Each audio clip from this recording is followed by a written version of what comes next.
Әйгерім Құсайынқызы, заңгер, зерттеуші, киберқауіпсіздік бойынша мамандардың бірімін. Кибертәуелділік арылуға болатын дүниежүзілік денсаулық сақтау ұйымының классификациясына кірген тәуелдік нөмір түрі. Құмар ойындардың тарихы. Жалпы құмар ойындар, оның ішінде онлайн деген жаңа форматқа көшпестен бұрын, бұл ойын әлеуметтанушыларды, психологтарды қай ғасырдан, қай жылынан бастап алаңдата бастады деген сұраққа ғалымдар әртүрлі жауап береді.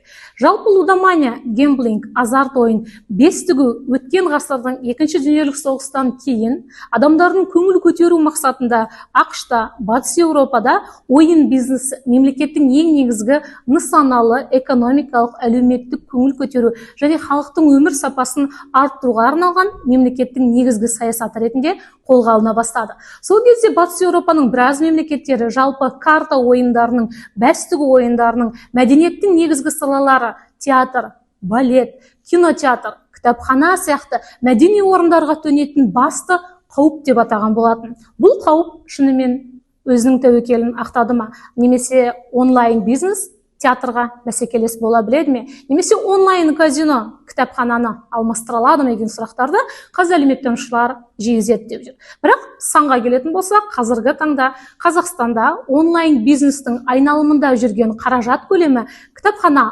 мұражай қызметінен 9 есе, бизнес, спорт, өнер саласындағы қызмет көлемінен 12 есе артық екен. Яғни бір-бірін алмастырады емес, керісінше құмар ойындары өзге де салаларды басып озды десек болады.